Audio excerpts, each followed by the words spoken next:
Getting laid off sucks. You're stressed, you're worried about money, you're worried about how you're gonna look to your community. You might even tie your identity up into your work, and all of it together makes it feel like it's completely unbearable. Take it from me. I've been there. I've been laid off from my job and asked to reapply for the same job. Oh, and what's worse, I had a baby on the way. Listen, I'm not worried and I'm not panicking anymore. And I want to help you get to the same place that I am. I'm gonna tell you the 4 things you need to know on how to bounce back from a layoff. All right, here we go.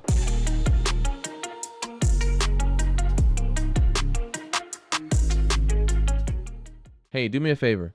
Hit that subscribe button right at the top. Liking, commenting, and sharing is the best way to help this channel grow.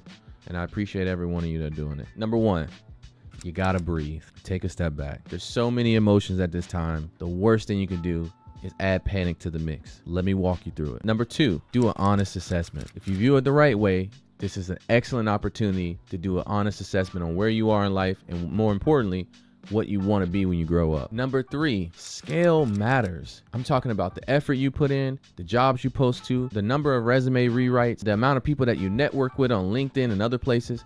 All of this matters, but you got to do way more than you think. And number 4, this is one of those things that's simple but not easy. Ask for help, both publicly and privately. Okay, let's deep dive into number 1, breathe. I was so pissed off when I got laid off. I had developed multiple products for the company. I did every single thing possible, from developing my team to leading my team to doing the necessary outputs needed to be successful in my job. And I still got laid off. And at that time, I was super emotional. I went through every emotion in the book. I wanted to fight.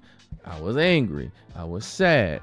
I was frustrated. Everything you can think of. I asked myself why. But here's what I want you to do differently than what I did. I tried to fight that emotion. Don't do that. I want you to breathe and feel every emotion tied to it and be unashamed about doing it. This will actually expedite the healing process and get you back on your feet a lot faster than you can think.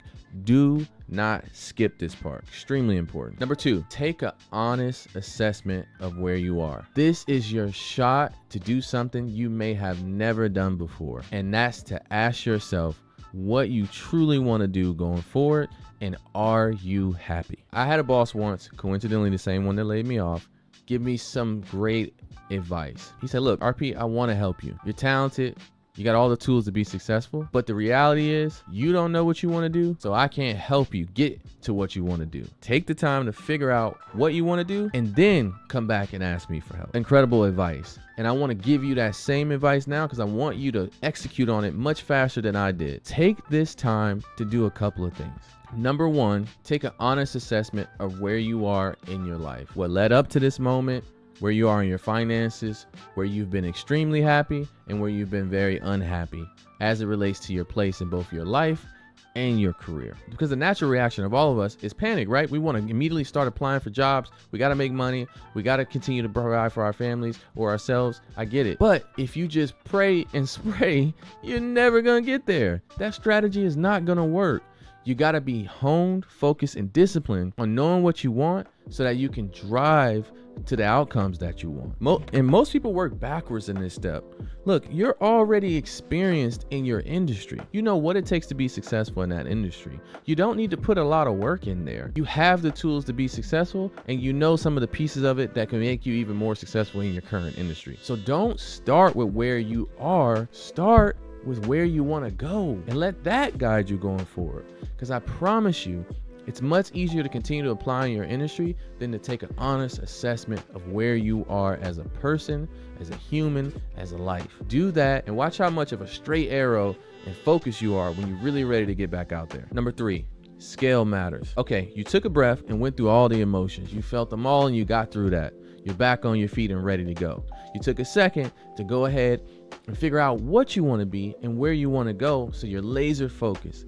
Now you're ready to get back out there. And whether you decide to stay posting in your current industry, or if you decided to pivot and pursue something different, this piece is critical to both paths, so you must get it. Scale matters. Here's what I see happen so many times, and it's so difficult to get caught up in this. People that I work with every week and see every day literally will post to 5 or 10 jobs and start to receive the dreaded automatic decline. They'll reach out to 1 or 2 people cold and those people won't respond. And they'll just give up. They'll let all the hard work they did on number one, on getting recentered, start to come back. And next thing you know, you're starting to feel the dread that creeps in from getting denial after denial, or no reply after no reply. Can I tell you a secret here? Welcome to the world of sales. RP, what are you talking about? I'm not in sales.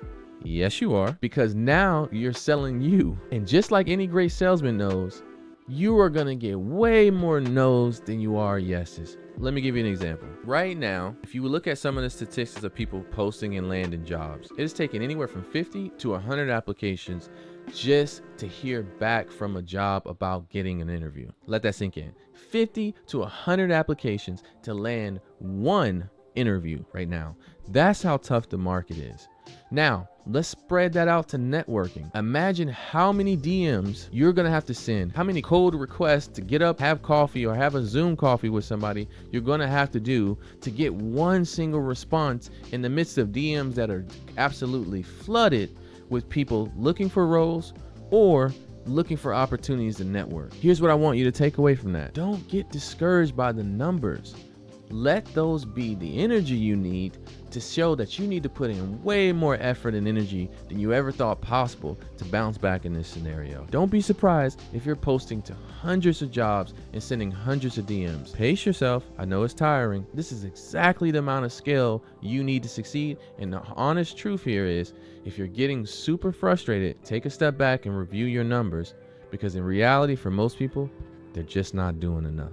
All right, let's bring this thing home. Number 4, and the last thing and the best advice I can give you, ask for help publicly and privately. Now, you may be one of those people that don't like to ask for help, or you might be one of those people that are so prideful about their positions that you don't want anyone to know that you no longer have a position. Believe me, there's no one more prideful than me. I could not stand the emails, the calls, the texts from all of the people that knew I got laid off. So I absolutely get it. But here's what I understood on the other side of that. Here's what I learned on the other side of that. For years, I had been having great interactions, great networking, and building an incredible relationship with people. And surprise, surprise, all the people that I've helped over years now want to help me. And what's even cooler is, unlike before, I now know exactly what I want from them when I'm asking for their help. In the past, I might not have known that. And because you follow these steps, you now know what you want to do. So let the pride go and be active, proactive, and concise with the interactions you have with people around getting laid off, because I promise you, they want to help you. Let the pride and the ego go, guys. You don't have time for that right now. And if you don't believe me, all you got to do is look at those LinkedIn posts that have thousands of reshares from people that are getting laid off and are having the courage to go out here and ask for help. You can be one of those people, because the alternative is not what you want. All right, guys, thank you so much for sticking with this video. I know it's a little bit of a longer one, but I had to deal with this one. It's personally impacted me. Despite me having alternative opportunities, I still know how difficult it is to go through this situation. Don't give up. Stay patient. Remember, you can do anything with God and hard work. This is one of those times where you're going to need both of those things, and you're going to need to leave the pride and the ego at the door. As always, my name is RP. Thanks for listening. Peace.